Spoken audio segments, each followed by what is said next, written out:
بسم اللہ وسلات وسلام علی رسول اللہ۔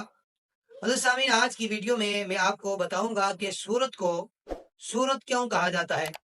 قرآن کا بندہ پہلا پیج ہی کھولتا ہے تو سامنے لکھا ہوا آتا ہے سورت الفاتحہ۔ تو اب اس سورت کو سورت کیوں کہا جاتا ہے؟ تو اس کا مادہ ہے سین وورا سور۔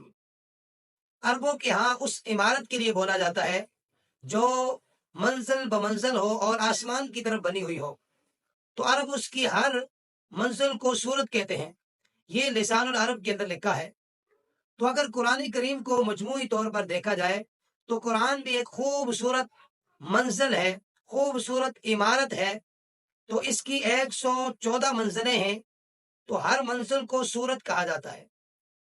اب جو پہلی منزل ہوتی ہے وہ اس کی بنیاد ہوتی ہے، اساس ہوتی ہے، تو اسی لیے سورہ فاتحہ کو سورہ اساس بھی کہا گیا ہے، بنیاد بھی کہا گیا ہے۔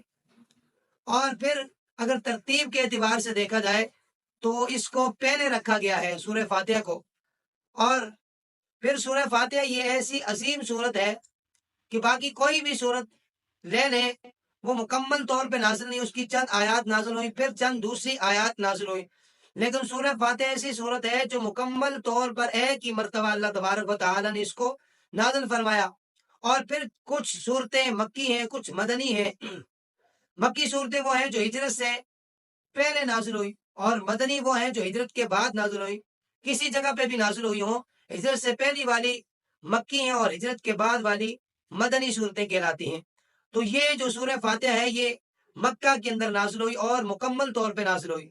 اور رب کائنات نے فرمایا وَلَقَدْ آتَيْنَاكَ سَبْعًا مِنَ الْمَثَانِِ، اے محبوب ہم نے آپ کو سبع مثانی عطا کیا۔